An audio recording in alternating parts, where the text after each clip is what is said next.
Hey everybody, welcome back to a long overdue Ask Me Anything response video. Um, Needless to say, things have been pretty crazy. I think they've been pretty crazy for everybody, on top of everything that's going on in the world right now. I also moved this past week and a half, something, I don't know, time is a blur right now. But anyway, that was kind of why I wasn't able to get to this in a timely manner. For that, I do apologize. But I was really excited to sit down and finally tackle it. As some of you might actually be able to notice, the background is different because I'm sitting here in my new studio. Once I get it all set up and looking okay, and not just like a pile of boxes and stuff randomly stacked on shelves, I'll probably do a little studio tour video, which honestly I'm kind of excited to share with you guys. I'll admit, I'm kind of vain. I like showing off my collections and things like that. But I also like seeing other people's things like that. You know, what's it called? Like library porn or bookcase porn or something like that. I don't know. When people post photos of bookcases and stuff like that, I don't know. I really get a kick out of that. So anyway, yeah, without further ado, I guess let's just jump right into this. Thank you to everyone who asked questions for me to respond to. That's super cool of you. And a quick reminder that the way this works is I generally make an Ask Me Anything post on a Monday. Patrons ask questions, and then I record and post a response video the following Friday. So it kind of gives people a little bit of a time. Like, you don't have to ask the question on a Monday. You could hit it up on Thursday or something like that if it's like, oh, I finally thought of something to ask. But anyway, let me pull up the questions and get right into it. So the first question comes from Donnie Bliss. Thank you, Donnie. Can you talk about your production process? When do you use Photoshop? Have you tried a graphics tablet and rejected it for pen and paper? The production process, I'm trying to think of how best to talk about this without it getting really long-winded. So basically, my production process, I'm going to be talking about the whole thing. I'm not entirely sure if this is strictly for art or if you're talking about my entire production process, but I'll kind of break down the entire thing. So generally, I'll come up with like a story idea or whatever. Let's keep it with like JL8. So for JL8, I'll come up with a general story idea. And then I will script that out, literally just writing out the dialogue. And because, like, in my head, because I'm writing for myself, right? So in my head, I kind of know what I want it all to look like. So I'll write all the dialogue down, you know, Bruce, da-da-da, Clark, da-da-da, Diana, da-da-da, Bruce, da-da-da. And then I'll take that script, and I will then grab, like, a sketchbook or something, and I'll start thumbnailing it out panel by panel, but separately. So like I don't really outline the general aspect ratio of a page. I'm kind of just like, okay, these bits of dialogue will be this panel. This bit of dialogue will be this panel. And then I kind of take all those panels and put them together like a jigsaw puzzle, figuring out like, okay, maybe this panel should be a little bit wider, maybe this panel needs to be a little bit thinner, maybe these panels stack this way, maybe they stack that way, so on and so forth, until I finally come to a general page layout that I'm happy with. Excuse me. Once I do that, oh man, I just took my dog out for like a run, and I guess I'm having a hard time swallowing. But anyway, so after I have the page layout finished, then I start working on Bristol paper, and that's pretty straightforward. I'll get a ruler and line out the borders and the panel border, the gutters, and all that stuff. Generally, I will letter it first, because obviously drawing doesn't go over the lettering, but lettering can go over the drawing, so I don't want to basically draw more than I have to. That's kind of a trick I learned from Brian Lee O'Malley. Not personally, but he talks about it in the back of one of the Scott Pilgrim trades. So yeah, lay out all the borders, ink the panel borders, unless I know that one's going to have kind of like overlapping characters breaking out of the panel. And then from there, I go into pencils. And usually that kind of differs. Sometimes I go literally left to right, top to bottom. Sometimes I'll try to break it down by like difficulty of panel, where it's like, okay, these panels are really hard. Let's do those first while I have the energy, so that, you know, the easier panels are easier when you have less energy. Then I ink. Again, pretty straightforward. Got my brushes, got my pens, got my markers, whatever. And then after that is when I scan the finished line art into Photoshop. And then I'll color it in Photoshop. I'm not going to go super into that. And then finally properly format it, add the trade dress, for lack of a better term, the like JL8 number or whatever by E.L. Stewart, based on DC characters, yada yada yada. And then I post it where wherever JL8 comics are read. So Facebook, Patreon, Tumblr, Twitter, and that pretty much sums it up. That's generally my process for any other thing. That's been my process for the creator-owned thing that I've been working on. So yeah, that's just kind of how I work. Now, granted, you know, it would probably be very different. Excuse me, if I were working for or working with a writer, because then I would be given the script and I would be looking over the script and maybe contacting the writer and spitballing ideas. Where like, hey, I think that this might not be working. Can we try this? Whatever. But yeah, I mean, it sounds a lot more complicated than it is, probably. In reality, it's pretty straightforward. And, you know, I mean, everybody has their own process, so maybe it isn't as easy for somebody who isn't me. The same way that I could look at, like, I don't know, James Herron's process, and for all I know, that could be completely foreign to me. I doubt it, but it's possible. So, yeah, in terms of the graphics tablet question, sorry it took me so long to get to that. I did use a lot of graphic tablets in college. At SCAD, we had Cintiqs pretty much everywhere in the animation building, which was cool. Yeah, I mean, like, it just never really appealed to me all that much. I mean, you know, I certainly don't have anything against it. You know, I'm not one of those people who like digital isn't real art. But yeah, like, at least when it comes to the line art, I just really prefer drawing with traditional tools.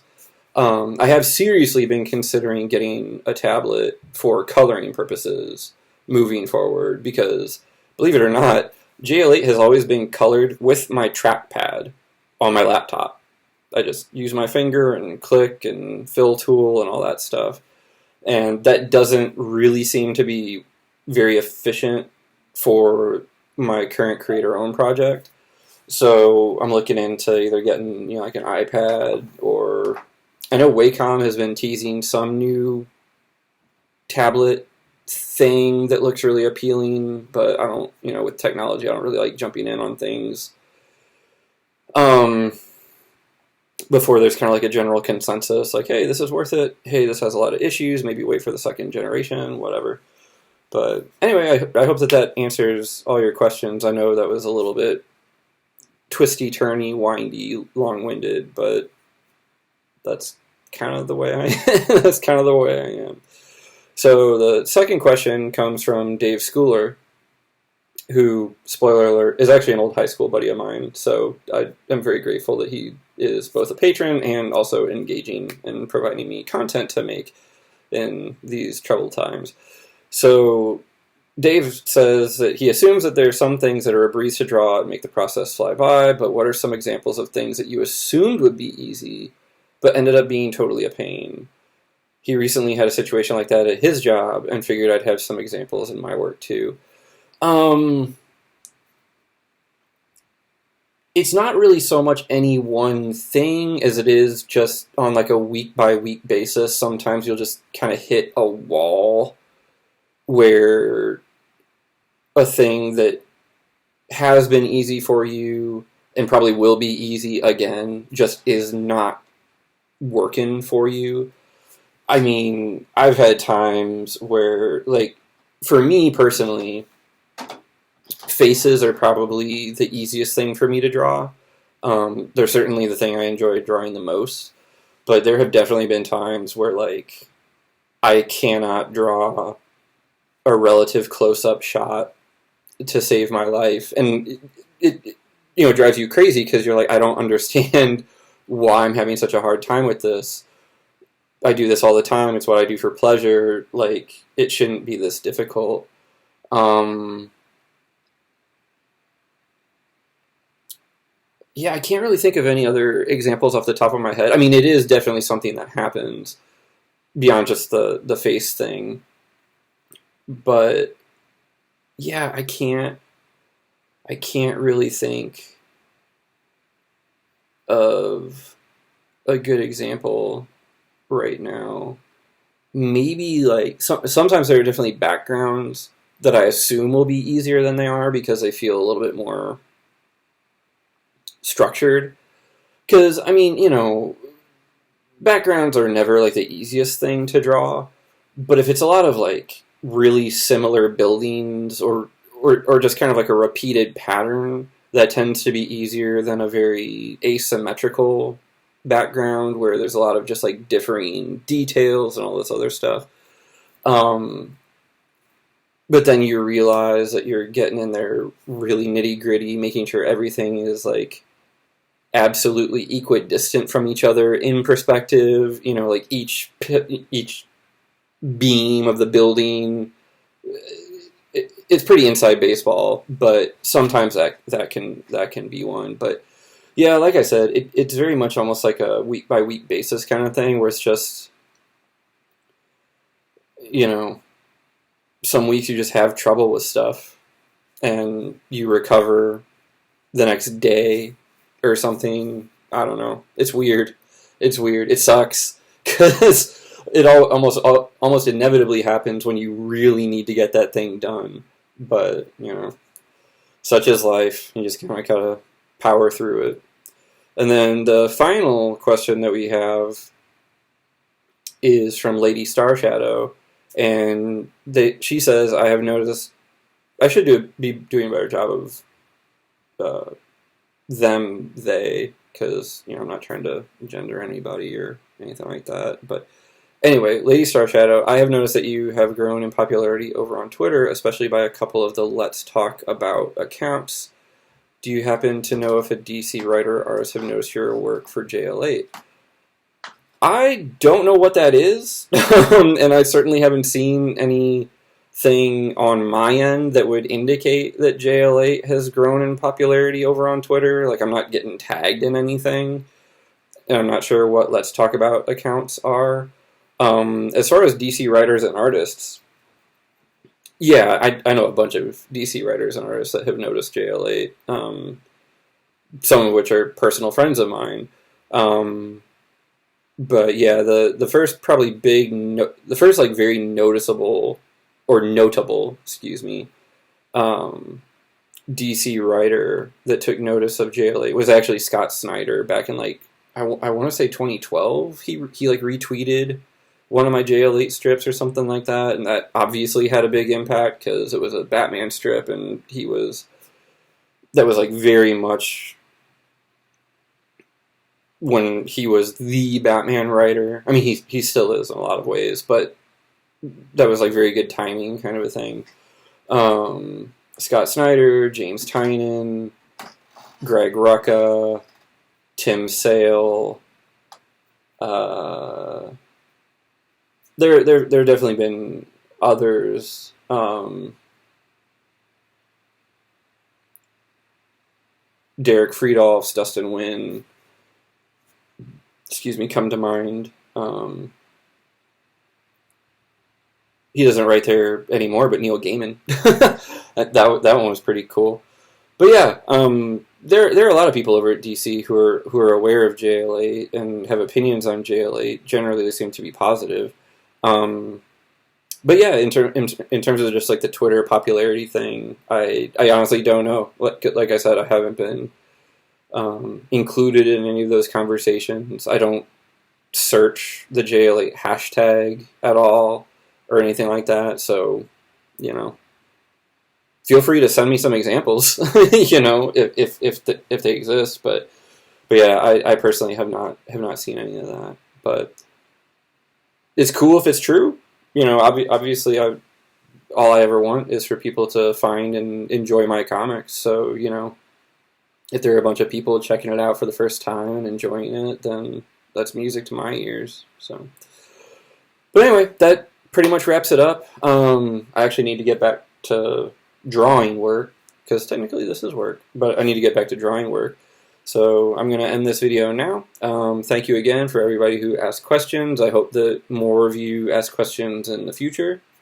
Don't feel obligated, of course, but, you know, I like being asked questions. I like giving answers. It's fun for me.